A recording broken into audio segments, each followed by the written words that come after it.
Bismillahirrahmanirrahim.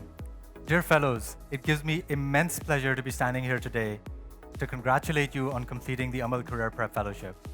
It makes me immensely happy to think about how each and every one of you has taken ownership of your own lives and beyond that of the community in terms of going above and beyond, not just to push yourselves to enroll in the fellowship and complete the program, but also take care of the communities around you. Today, what I'd like to do is talk a little bit about how we can continue this path of having an impact going forward.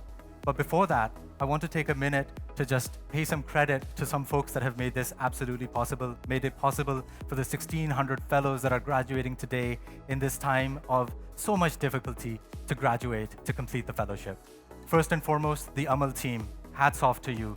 You guys have been an immense source of inspiration for myself and I'm sure for all of the fellows. Thank you so much for all that you do. And secondly, I'd also like to pay thanks to our partners at PepsiCo who have helped us expand the reach of the program to where it is all over Pakistan today. On to the stories. In 1955, a young black woman named Rosa Parks, she was sitting on a bus in the town of Montgomery, Alabama, and she refused to give up her seat when a bus driver asked her to give up her seat to a white man who had just boarded the bus. Now, Rosa Parks took a stand for something that she believed in. What happened thereon was that she became the start of a movement of civil rights across the US. Now, bear in mind, slavery had been eliminated or rather abrogated from the US 90 years before this, yet racial discrimination was just not just rampant, it was entrenched in the entire structure, social structure of the United States. This small act of defiance that Rosa Parks took led her to lead this movement where 18,000 black civilians, citizens of that city, refused to board any public buses for an entire year. The whole protest ended when the US Supreme Court eventually decided that such discrimination was beyond the Constitution. One person taking action on something that they held dear to their heart. And what did that do? That changed the trajectory of human history. Another example, Greta Thunberg was a 15-year-old in Sweden, and she decided that enough was enough with her government and the governments around the world not doing enough to combat climate change. She decided to do what she could.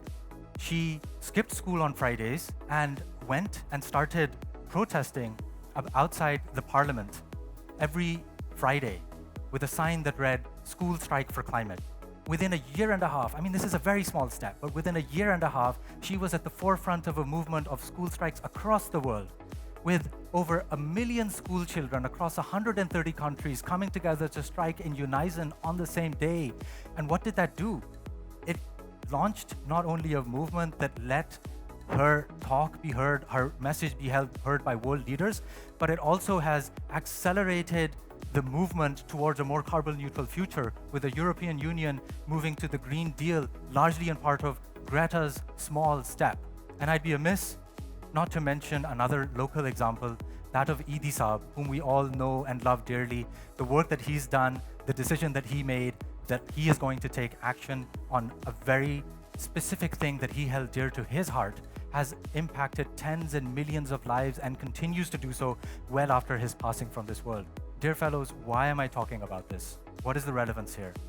You guys have already exhibited amazing leadership and amazing ownership of, as I've said, not just your own lives, your own futures, your own careers, but of those of the community around yourselves. You've raised tens of millions of rupees for Edie Foundation.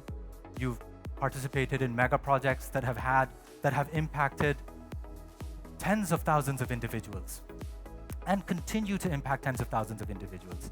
You are no less than Rosa Parks, you are no less than Greta Thunberg, and you are no less than Edie Saab in terms of your ability to make an impact.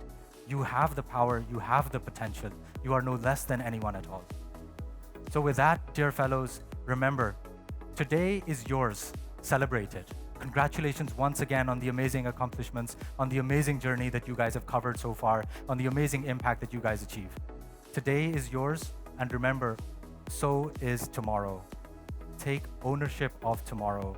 Make what you want of tomorrow, and make sure that you take ownership of tomorrow.